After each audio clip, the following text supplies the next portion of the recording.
কাছে যদি টাকা না থাকে আর বাচ্চারা যদি চিপস খাওয়ার বায়না করে তাহলে মাত্র দুই তিন পিস আলু দিয়ে মজাদার চিপস বানিয়ে ফেলুন ঘরেতেই।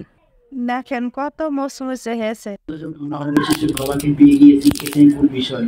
তোমরা কিন্তু ফুল তরিকা কিভাবে পারফেক্টভাবে চিপস বানাবেন তাই এই ভিডিওতে শেয়ার করব, তাহলে পুরো ভিডিওটি দেখার অনুরোধ রইল। বাই দ্য ওয়ে, আমি বিলকিস, আপনারা দেখছেন বিলকিস কিচেন ব্লগ। আমার আজকের রেসিপি চিপস। প্রথমে চিপস বানানোর জন্য আমি 3টা আলু খোসা ছাড়িয়ে ধুয়ে রেখেছি। এখন এইগুলো ছোট ছোট করে কেটে নেব। আপনারা চাইলে বটি দিয়েও কেটে নিতে পারেন, আমি ছুরি দিয়ে কেটে নেব। এটা পাতলা পাতলা করে কেটে নিতে হবে, বেশি পুরু হলে হবে না। এভাবে আমি সবগুলো কেটে নেব।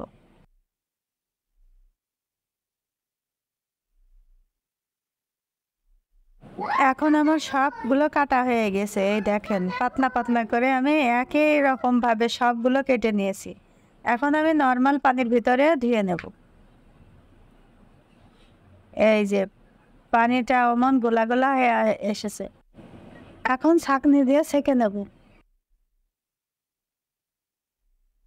এ পর্যায়ে আমি চুলায় গরম পানি দিয়ে দেব। পানিটা ফুটে উঠলে আলুগুলো দিয়ে 5 মিনিট সেদ্ধ করে নেব।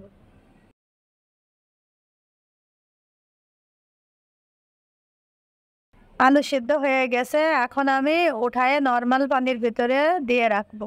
অবশ্যই নর্মাল পানির ভিতরে দিয়ে রাখতে হবে, তা না হলে চিপসের কালারটা ভালো আসবে না। নর্মাল পানির ভিতরে 5 মিনিট ভিজাইয়ে রাখবো। 5 মিনিট পর আমি ছাঁকনির সাহায্যে ছেঁকে নেব। ভালো করে পানি ঝরিয়ে নিতে হবে। এই যে একটু ঝাঁকি দিয়ে দিয়ে পানিগুলো ভালোভাবে যাতে ঝরে যায় সেজন্য একটু ঝাঁকি দিয়ে নিতে হবে। এরপর আমি টিস্যু পেপারের উপরে আলুগুলো ছড়িয়ে দেব। একে একে সব আলুগুলো এভাবে আমি ছড়িয়ে দেব যাতে আলুর পানি এই টিস্যু পেপারে চলে আসে।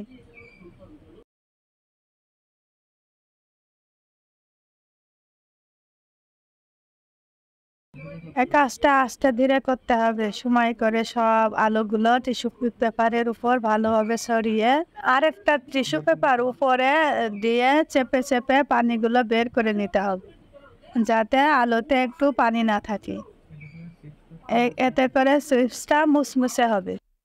এভাবে আমি সব আলুগুলো ভালো করে ড্রাই করে নিয়েছি।